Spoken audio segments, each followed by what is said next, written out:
asalaamaaleykum mbokk yi ñu suivre si Daaray Technologie ñu ngi leen di gërëm te di leen jaajëfal dal leen a jàmm si seen nouvelle vidéo alors tey jii ñuy gis lu ñuy wax les fonctions mathématiques alors fonctions mathématiques yi dafay permettre tout simplement def des calculs bon supposons que par exemple fii largeur nga ko wax de 200 pixels au lieu que ñëw fii nga bind 200 pixels mën nga ko def sous forme de calcul nga ni par exemple 200 pixels moins 100 pixels wala 200 pixels plus 100 pixels wala 200 pixels multiplié par 2em et cetera.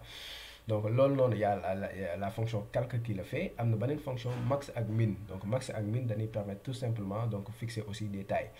Alors donc ces fonctions mën nga ko utiliser si bépp propriété CSS boo xam ne dafay jël par exemple longueur comme par exemple width li muy jël mooy benn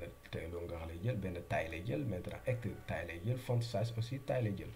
Donc pour pratiquer loolu damay créer uniquement beneen fichier fii CTRL C CTRL V ma tuddee ko 6 underscore mathématique. Bon, mathématiques pour voir tout simplement les fonctions mathématiques. Alors ici, c'est tout simplement ça qui change. CTRL D, mathématiques avec S. Alors ici, donc on va plus utiliser transform, n'est-ce pas? Mais c'est taille est appliqué ou plutôt. Donc pour cela, bon, ma actualiser ma xool lan lay am ma génn par exemple fichier 5 bi pour dugg fichier 6. Alors pour le moment taille par défaut la am par exemple fii 200 pixels de largeur 200 pixels de hauteur n'est-ce pas ma jëm ko augmenter ak au lieu par exemple ma koy def nii dama koy def ak calque maanaam dama naan ko li valeur calculée lay doon ma utiliser calque ma ni ko donc taille bi day doon 200 pixels plus 100 pixels donc mu doon 300 pixels bu ma ñëwee fii largeur bi dafay augmenter wu de 300 pixels donc bu ma neexoon par exemple ma ni ko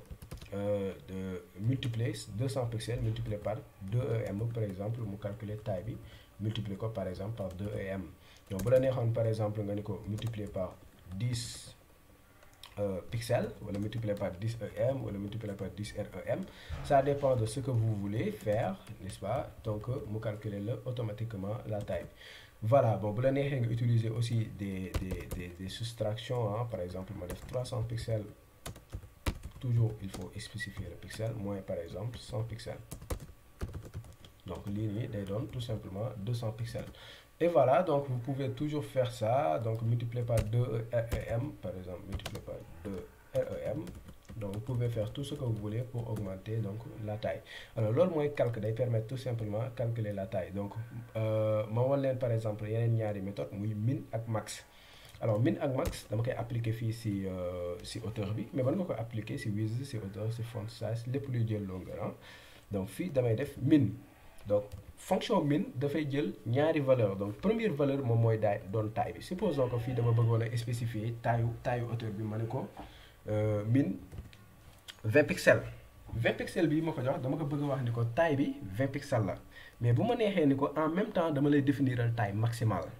Je répète taille maximale pas taille minimum mais taille maximale donc loolu pour nga bañ ko jaxasee heure boo utiliser min fii rek xamal ni deuxième paramètre bi maximal la boo utiliser fii max xamal ni deuxième paramètre bi min la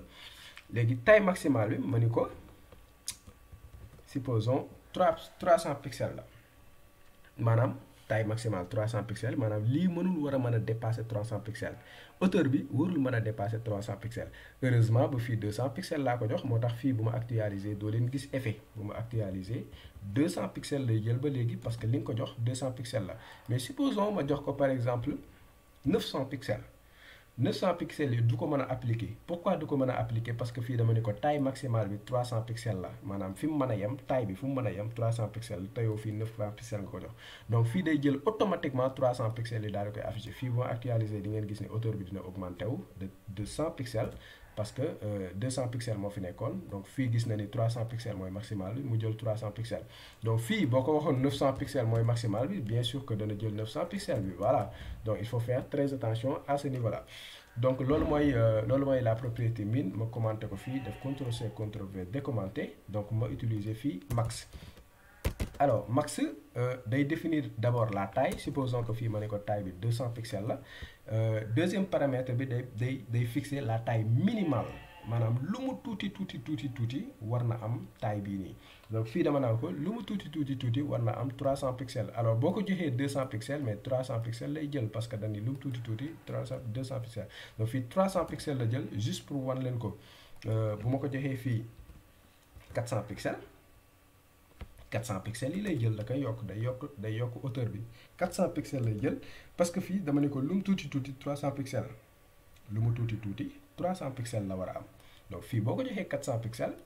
donc day jël 400 pixels yëpp parce que 400 pixels est supérieur de 300 pixels mais boo ko joxoon par exemple fii 20 pixels wala 30 pixels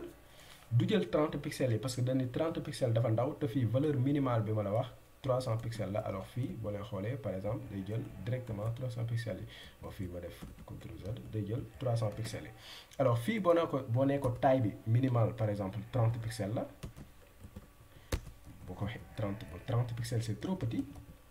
mais fii ma fixé ko par exemple 300 pixels maanaam dama la bëgg a jox taille 300 pixels fii mu ñëw ci contrainte bi mu ni ko en fait taille minimale bi 30 pixels la fii du jël 300 pixels yi nga ko jox mais 30 pixels bi lay jël normalement fii qu'est-ce que j'ai fait la taille minimale bon lu mu tuuti bien vrai que 300 pixels parce que lu mu tuuti laa ko wax day jël 30 pixels mais lu mu tuuti day am 30 pixels boo ko joxee 300 pixels aussi da koy jël donc excusez-moi fii aussi da koy jël donc voilà donc c'est un peu ça fii moo ma ko joxoon par exemple 800 pixels mooy lu mu tuuti 800 pixels lay jël boo ko joxee 300 pixels da koy dépasser mu jël 800 pixels donc c'est un peu ça la fonction calque la fonction min et la fonction max donc sama gars yi ma jox leen rendez-vous si beneen vidéo incha allah.